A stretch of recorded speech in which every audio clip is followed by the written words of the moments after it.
chegando com mais um Sala de Entrevistas. Que bom que você está recebendo a gente de novo na sua casa. E hoje a gente vai conversar sobre tecnologia.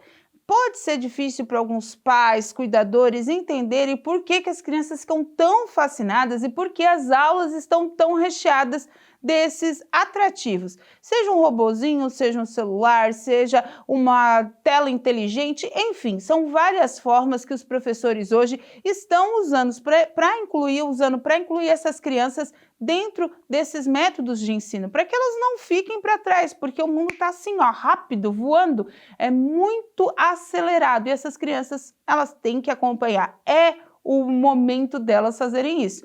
Então, sobre isso, meu convidado hoje, o professor e também palestrante da área de tecnologia, Felipe da Casa, vai conversar sobre a gente. Professor, obrigado pela presença. E é isso, né? É a vez deles, é a vez da tecnologia, é a vez dessa geração que eu acho que já nem mais é, né? Já ultrapassou o alfabeto e eles precisam, eles têm sede de tecnologia na hora do estudo, né? Boa tarde, pessoal. É um prazer estar aqui com vocês. Obrigado pelo convite. É isso mesmo, né? Os jovens, né, as crianças de hoje, eles têm sede pelo conhecimento, né? Alguns deles já nascem nativos digitais, né? Eles já têm contato direto com a tecnologia e para eles isso tudo é normal, né? O nosso desafio hoje como educador é trazer para eles o significado para tudo isso, né? Trazer eles para deixar de ser esse lado de só usuário de tecnologia e começar a criar, né? Começar a criar coisas, robôs, né? Começar a fazer sentido isso para eles, né? Então a gente entra nessa jornada de conhecimento, né? A gente faz eles mergulhar nessa jornada através de metodologias ativas, onde eles entram dentro dessa construção do conhecimento. Eles colocam a mão na massa, eles constroem o conhecimento deles, através de atividades divertidas, dinâmicas, eles comemoram, eles se divertem, eles ficam entusiasmados, né? É aquela aula que eles passam rápido, o tempo passa rápido, eles se divertem, chegam em casa contando para os pais, né?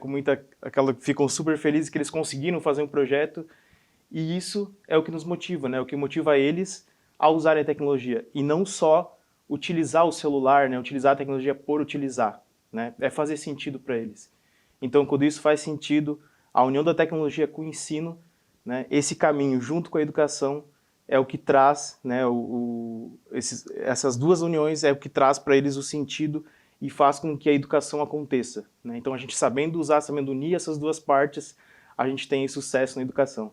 Como o senhor disse, eles têm que saber usar a tecnologia, porque a gente tem um hiato, né, daquela geração Z ali que veio com tudo, com celular, com tablet, mas eles não sabem desenvolver dentro daquele projeto. Eles têm um navegador onde eles podem encontrar um mundo, mas se você pergunta do mundo para eles, eles não usam o navegador para encontrar, né? Eles sempre ficam com a interrogação. E tá vindo agora essa geração ali, vamos dizer que hoje já está com seus 10, 11 anos por ali, que eles já estão inclusos na tecnologia, como o senhor disse, já nasceram com o celular na mão praticamente, com uma tela interativa, enfim, e eles vêm com essa sede de saber por que aquilo funciona, como aquilo funciona e o que aquilo traz de benefício para a vida deles.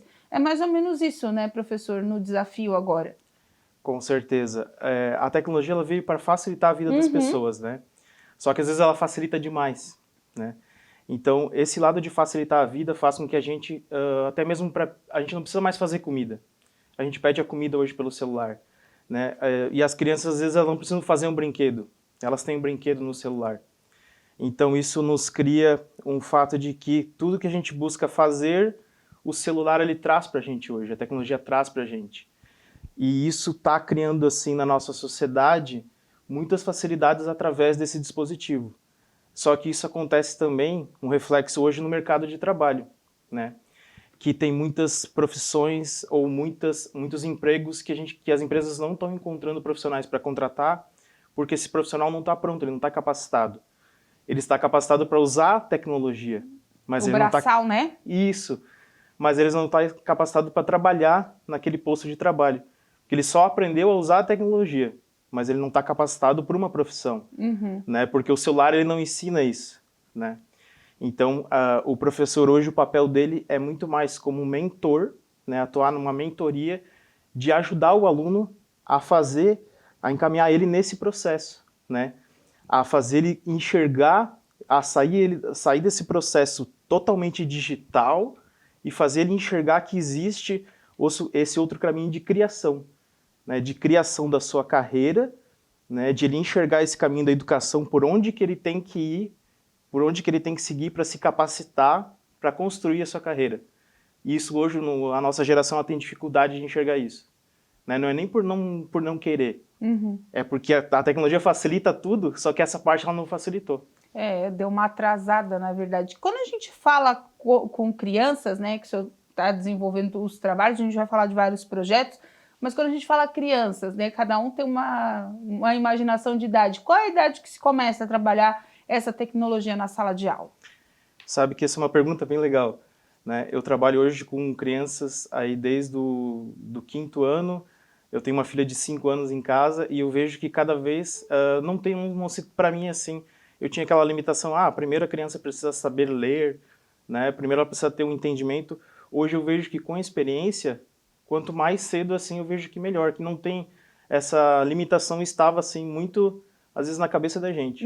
Mas hoje eu vejo que quanto mais cedo a gente iniciar essa parte da tecnologia no sentido de criação, de fazer a criança, por exemplo, através de um Lego, de montar peças, de fazer ela construir, né, de atividades mão na massa, construção de pecinhas, né, fazer ela entender o que é essa tecnologia e fazer ela construir por si só, ela construir esses processos na parte mental e na parte cognitiva, ela vai ter, como eu tenho alunos também lá do ensino médio, eu vejo que esse processo, quanto mais inicia de forma ali na educação já infantil, os alunos lá no ensino médio, eles têm um raciocínio muito mais rápido, um raciocínio muito mais lógico, e eles desenvolvem muito mais um pensamento de resolução de problemas muito mais acelerado do que aqueles alunos que não tiveram contato com a tecnologia já na fase infantil.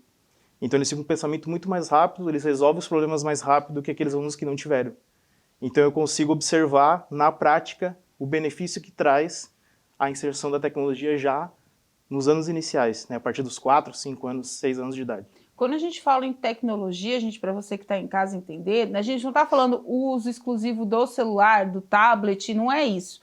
É a tecnologia em si, é um botão que vai fazer alguma coisa funcionar, é a construção de um sistema robótico, é a construção de um sistema que vai usar tecnologia para acender uma luz, enfim. É esse pensamento, né, professor, para que as pessoas esclareçam, porque se confunde muito o uso da tecnologia na sala de aula. Agora para usar tecnologia tem que ter tablet. Não, não é isso. A tecnologia ela vem de tudo, é de um circuito de iluminação, o próprio circuito do tablet, do celular, enfim. É esse caminho que vocês fazem, dessa construção até a tecnologia final, que é o que a gente usa, é isso? Sim, perfeitamente. Hoje, por exemplo, a gente usa a tecnologia para ensinar a construir esse raciocínio lógico para resolver os problemas do dia a dia, né? Então, por exemplo, a gente trabalha na construção de robôs, né? A gente trabalha na programação de robôs, por exemplo, aqui a gente tem um Cebit, que a gente usa ele para ensinar os alunos a programação, né? Para ensinar eles a criar esse raciocínio lógico, a esse pensamento de resolução de problemas, que nada mais é do que a gente chama de uma receita de bolo. É fazer um passo a passo para resolver um problema, né? E eles precisam pensar nisso. Através de comandos, eles conseguem programar o robô. São comandos de blocos, eles colocam um bloquinho do lado do outro e dão, através desses comandos, o robô ele faz exatamente aquilo que, naquela ordem que eles colocaram os blocos. Né? Então, por exemplo, tem um bloco que a gente usa ali para ele falar, eles colocam um bloco, colocam uma fala no robô, né? Depois apertam o play e o robô fala aquela fala que eles colocaram, né, que eles programaram ali para falar. Depois colocam outro bloco para ele fazer um gesto, para ele imitar um animal, né, um elefante, por exemplo, e ele segue exatamente essa sequência lógica. Então eles conseguem, através de atividades tanto de programação de robô, como atividades também em jogos pelo celular, a desenvolver esse raciocínio, né? Então é bem isso que tu falou, né? A tecnologia ela envolve todas essas práticas, né? Pode ser no celular, pode ser na criação de robôs, na programação de robôs, né? Então tem todo um mundo, são um mix que a gente tem aí de artefatos aí tecnológicos para ajudar as crianças a se desenvolverem, né, o raciocínio lógico hoje em dia. É claro que a gente está falando de uma esfera que não é a realidade do Brasil, né? Não é todo mundo que tem aula de tecnologia, de robótica, enfim, nas escolas, principalmente nas públicas.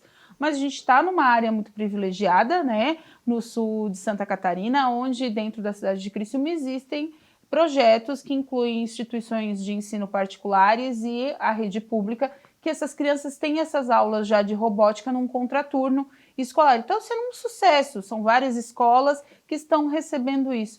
Então, é uma oportunidade, uma oportunização de educação que poucos têm, né? Ainda é escasso esse ensino no país, né, professor? Isso aqui da palestra deve ter bastante conhecimento na área sobre isso, né? Com certeza, aqui em Criciúma os alunos são privilegiados, né?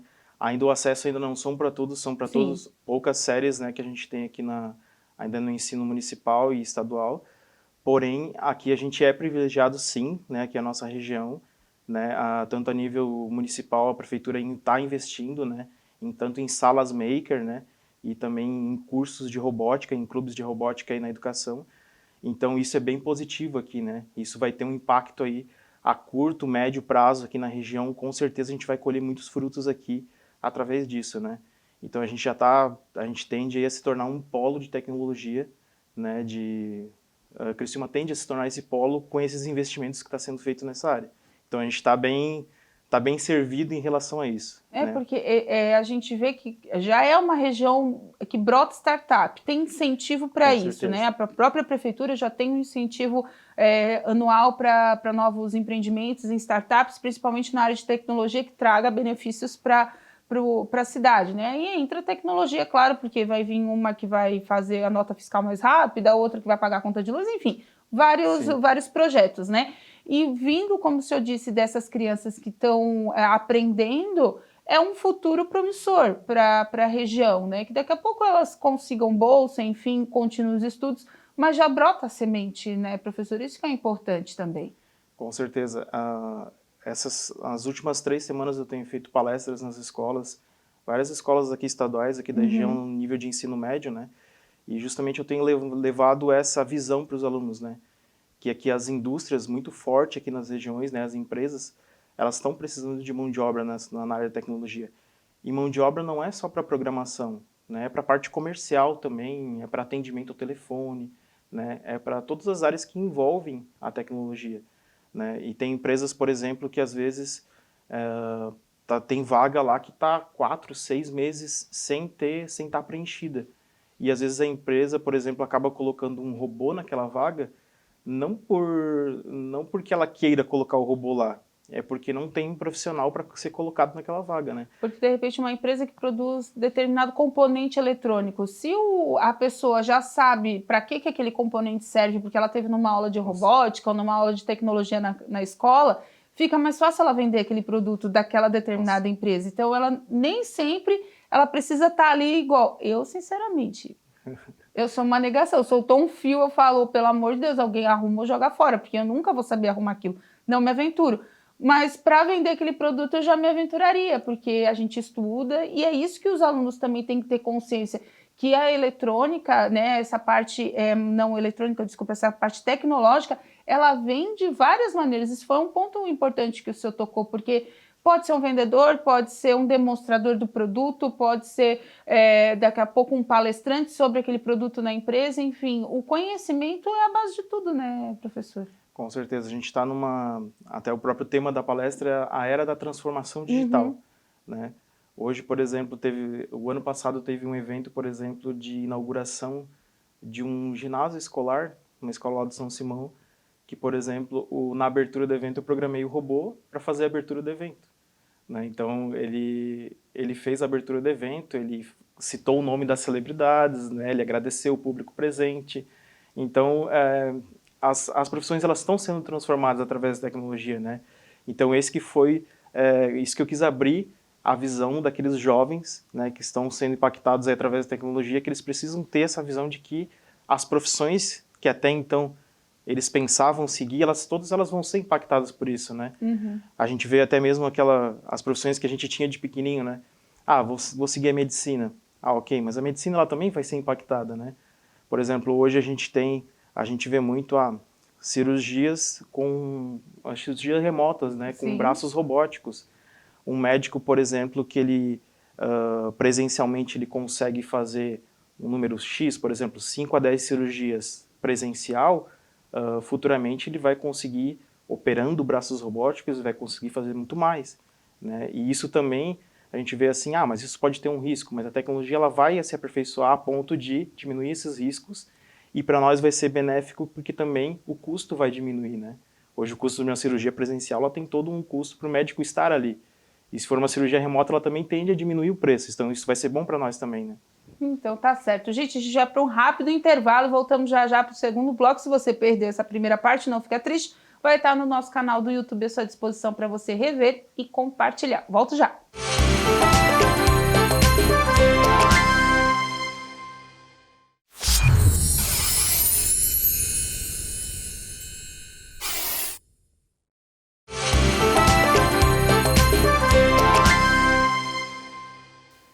Estamos de volta, então eu tô com o meu convidado especial agora aqui no Sala de Entrevistas. Oi, Cebite! Tá tudo bem com você? Oi, Cebite! Olá, eu sou o Cebite. É um prazer estar aqui com vocês. Que bom que você está aqui com a gente!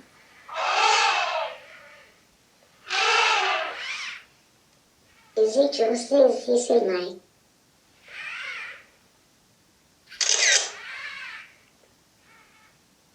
Tirou até foto para colocar na rede social, que chique! Gente, esse é o Sala de Entrevistas, esse é o Cebite, o nosso convidado também de hoje. A gente está falando sobre tecnologia na educação com o professor Felipe Dacraz e ele trouxe o Cebite, que é a sensação, né? Onde ele vai, ele leva o Cebite conta história, o Cebite é reprogramado, apresenta cerimonial. O Cebite é a sensação, né, professor? Conta um pouquinho da história dele. Esse Cebite aí, as crianças e os adultos, né, se apaixonam por ele, por onde ele vai, ele faz sucesso, né? Ele é um robô aí que ele é querido pelas crianças e por todo mundo que onde ele passa. Ele é um robô que ele foi feito aí, né, tecnologia japonesa, tem poucas unidades em Santa Catarina e no Brasil também. Ele é utilizado na área educacional, né, ele é totalmente programável, né, ao mesmo tempo que ele é programável, ele também ele só faz o que é programado. Então, por exemplo, aqui agora ele está numa programação autônoma, onde quando a gente fala, né, e a pessoa que fala, ele identifica o rosto, ele vai ficar olhando para a pessoa. Então, por exemplo, agora ele está olhando para ti agora. Aqui a gente já está conversando, aqui nós dois estamos num papo desde o intervalo. Como ele estava conversando contigo agora, ele está focando a atenção em ti, né? E daí a gente consegue colocar as programações nele, ele tem sensores de toque, ele tem caixa de som, ele anda, ele fala... ele tem sensor aqui de distância, ele consegue ter detecção facial, né? Então a gente consegue fazer várias programações nele aqui, várias interações nele.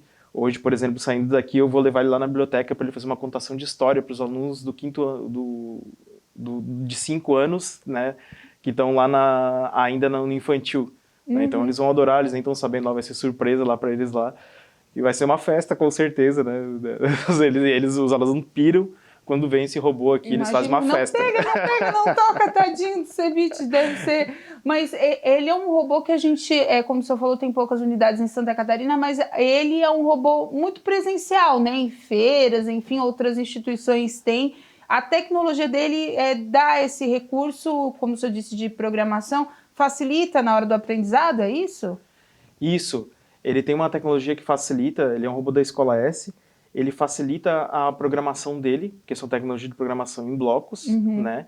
E ele é utilizado, a gente utiliza ele na educação, né? Então ele faz várias, por exemplo, a gente utilizou ele agora no mês passado ali na área de inglês, né? Para reforçar o ensino de inglês, então ele fala as palavras, as crianças repetem, né? Então ele torna todas as aulas, onde ele é inserido, ele torna mais lúdica, né? E chama atenção, né? Onde ele está, as crianças prestam atenção nele, focam nele, o que ele fala, o que ele pede para as crianças fazer, as crianças fazem.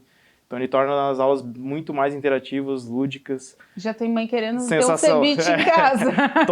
todo mundo quer ter ele, todo mundo que vê quer ter ele. Hoje ele dá para dizer, até quando eu vinha para cá eu estava pensando assim, ele vem na caixa e tal, mas ele é um dos meus companheiros de trabalho, né? Porque nas últimas semanas eu carreguei ele quase todos os dias, né, fazendo essas palestras aí, fazendo uma turnê Cebite aí por Criciúma e região. Então, ele é meu companheirinho de trabalho aí.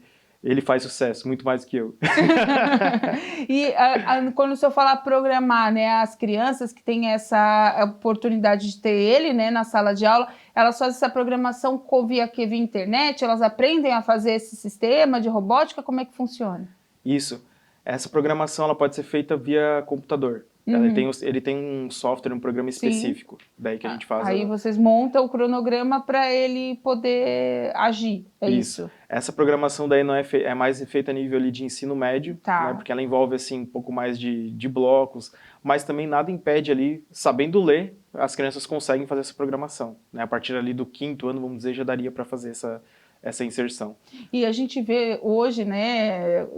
Sei lá, eu tô quase 40 anos, né, e a gente vê uma tecnologia dessa presencial, a gente é da época dos Jacksons, né, que o carro ia voar em 2000 e a gente está esperando até hoje, né, então, Isso. assim, é uma coisa, é para a geração dos anos 80, 70, né, até os 90, que viveu essa coisa lúdica que ia ter um robô do nosso lado, o máximo que a gente tinha era aquele robô marrom, grandão da estrela, que parecia o do Star Wars. Aquilo ali era o top da tecnologia. Agora, para essas crianças terem a oportunidade de ter um robô com interação irreal, é algo assim que seria o ponto do inimaginável, mas a gente está vivendo isso agora, né, professor? Com certeza, tu falou muito bem que é das referências que a gente tem, que é dos Jetsons, né? Isso. Aquela época, ela tá chegando agora. A gente vê do mesmo fabricante desse robô aqui, eles têm robôs lá que são atendentes de restaurante. Né, eles são garçons, eles têm as bandejas e um tablet, então eles atuam lá em estabelecimentos do Japão, na Europa já, como garçons. O cliente faz o pedido pelo tablet, o robô vai lá com a sua bandeja lá na cozinha, pega o pedido e leva na mesa do cliente. Né? Então, o outro robô que tem também os irmãos dele lá que eu chamo, tem outro robô que também são assistente pessoal, né, que é parecido com os Alexas que a gente tem, esses assistentes do mercado. Você conversa, você pede para ele fazer anotações na agenda, depois ele te lembra, ele pega alguma coisa para você e não.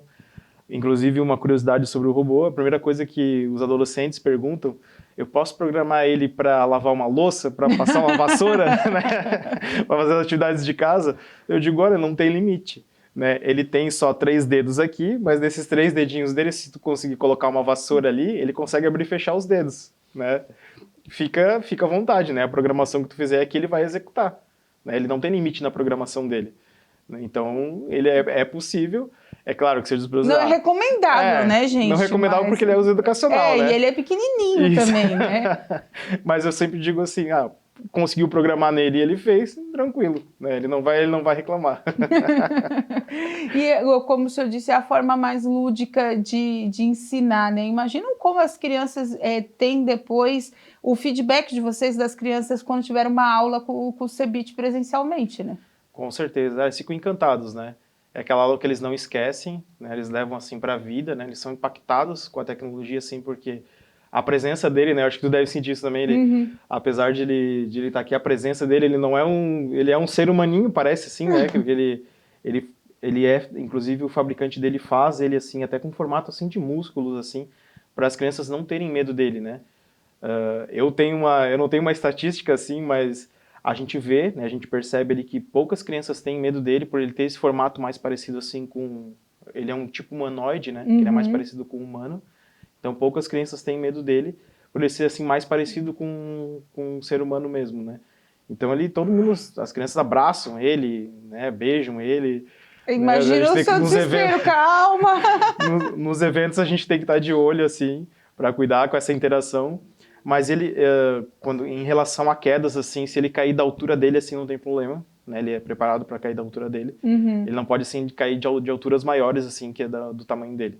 Que são as partes são de plástico, assim. Sim, claro, imagina, manutenção, né? Não deve ser nada barato. Não é um brinquedo que você vai encontrar numa loja. Ele não é um brinquedo, ele é um sistema educacional, é diferente, Isso, né, professor? É uma ferramenta educacional. É uma ferramenta para educação. E fora o CEBIT, né, que ele tem tudo isso, quais as ferramentas... Hoje vocês têm, né, esse propósito não, vocês têm essa realidade de ter um robô, mas aquelas escolas que não têm, que estão implantando ali a tecnologia educacional, né? O que eles começam, quais as ferramentas, professor, para desenvolver? Hoje a gente tem várias dinâmicas que a gente coloca, né? Tá. Hoje tem escolas que a gente usa o sistema do Lego, né, que é o sistema de montagem, que tem a programação do Lego.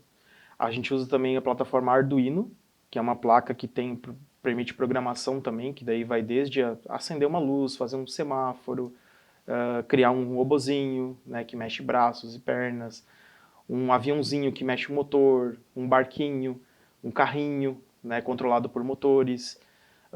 A gente usa robótica sustentável, que é pegar materiais reciclados, fazer uma roda gigante de palito de picolé, colocar um motor e fazer ela girar. A gente faz um parquinho sustentável também, fazer um gira-gira, né? Então a gente usa todas essas atividades lúdicas para ajudar nesse aprendizado tecnológico, né? Então Para os pais entenderem, era aquilo que a gente fazia com 2 pilhas, palito e ligava os fiozinhos e fazia um helicóptero, né? A gente fazia o palitinho girar ali e achava o máximo aquilo ali. Isso. Só que hoje é, né, mais tecnologia, né? Com É uma coisa mais aprimorada, né? Isso. A gente tem várias realidades, né? Uhum. Então essas a gente adapta conforme a realidade que tem, ou da escola, ou do projeto, né? A gente adapta essa realidade. Mas todas elas são atividades maker, né? Uhum. Que hoje o Pra quem ensino não conhece, pede o que isso. são Né? esses laboratórios makers aí? Para quem tá, porque o nosso programa ele passa aqui em todo o estado e também fora dele tem comunidades que talvez não saibam o que é, né? Ou pessoas em casa mesmo. O que é isso? Porque meu filho chega falando que eu tenho um laboratório maker na escola. O que tem nesse laboratório? Esse laboratório maker é incrível, né? Esse laboratório maker ele conta, né, com entre os equipamentos, né, uma impressora 3D, que daí permite que os alunos criem. A gente diz assim, a gente dá asas à imaginação através da impressora 3D, né?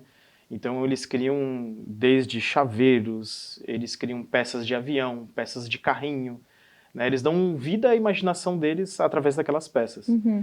E a gente unindo, por exemplo, uma impressora 3D à robótica, a robótica dá movimento às coisas, né? Então a gente pega essas coisas que são impressas na impressora 3D e dá movimento.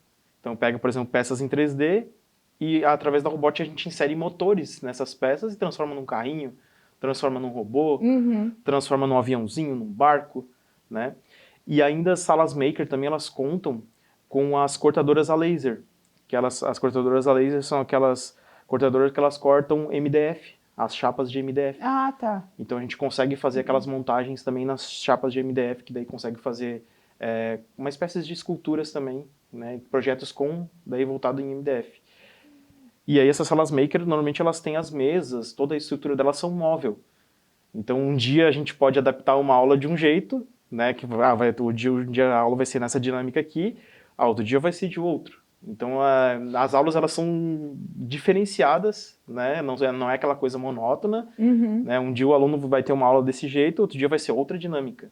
Não é aquela coisa assim, aquela sala de aula que é sempre a mesma coisa. Não. A aula de robótica, a aula maker, ela é sempre diferenciada. O aluno ele já chega lá esperando que ele sempre pergunta, professor, o que vai ser hoje? O olho brilha, professor, o que vai ter hoje? Eles sempre esperam coisas diferentes e eles sempre vêm com essa expectativa, porque eles sabem que vai ter coisa diferente. Né? E eles adoram isso, né? Esse suspense, né? Normalmente a gente deixa esse suspense mesmo para eles chegarem e vir aqueles olhinhos brilhando, né? E a gente vê que isso mantém eles sempre ativos, né? Eles gostam de vir para a aula, aquela aula passa rápido, né? Eles se mantêm motivados e isso também ajuda, né? Normalmente essas aulas são em contraturno e isso acaba ajudando no desempenho deles, inclusive no desempenho escolar também. Que é cobrado mais, né? Com certeza. Porque geralmente quando a gente gosta mais era igual quando tinha as competições de esporte. Ah, tu quer ir? Então Isso. tem que tirar nota boa lá, senão não dá certo. Com certeza. Né? Para eles frequentar as aulas dos clubes ali, maker de robótica, eles precisam estar bem lá também no currículo escolar. Então tá certo. Professor, obrigado pela presença, por esclarecer para mim, para todos que estão em casa, nesse universo da tecnologia, desse mundo juvenil, né? Infanto-juvenil, vamos dizer assim, porque eu tenho a impressão que muitos pais têm dúvidas, as crianças tentam esclarecer, mas nem todos. A linguagem não bate de geração para geração, fica uma entropia ali no caminho, fica meio perdido. E talvez com esse programa alguns pais, cuidadores tenham um pouquinho mais de esclarecimento do que as crianças estão fazendo nessas aulas de robótica, o que é essa inserção da tecnologia, não é só o uso desfreado de celular, de tablet, enfim, de Wi-Fi, internet, é um caminho para um futuro deles, quem sabe profissional, se não for profissional nessa área específica, em outras áreas que girem a tecnologia. Obrigada pela presença. Com certeza, a gente agradece, né? Estar falando sobre tecnologia é um prazer. né? E tá oferecendo a oportunidade para essas crianças, tá ajudando eles a construir a sua carreira, né? Que a gente vê aí que tá tão em crescimento, tão em alta. A gente que é apaixonado por tecnologia, a gente gosta de estar nesse mercado e com certeza contribuir para que as crianças aí se evoluam e tenham uma profissão. Faz parte do nosso dia a dia e é o que nos move, né? Então tá certo. Obrigada mais Muito uma obrigado. vez. Cebit, obrigado também, né, pela presença. Muito legal. Você veio aqui, participou conosco. A gente ficou muito feliz. Obrigado, Cebit, também, gente. Com essas informações, a gente encerra o nosso Sala de Entrevistas de hoje. Lembrando para você, como eu disse lá no intervalo, toda essa nossa entrevista fica no nosso canal do YouTube/TV Primavera Criciúma, para você compartilhar e disseminar informação boa de verdade aí para todos os cantos do Brasil. Um abraço, até o próximo Sala. Tchau!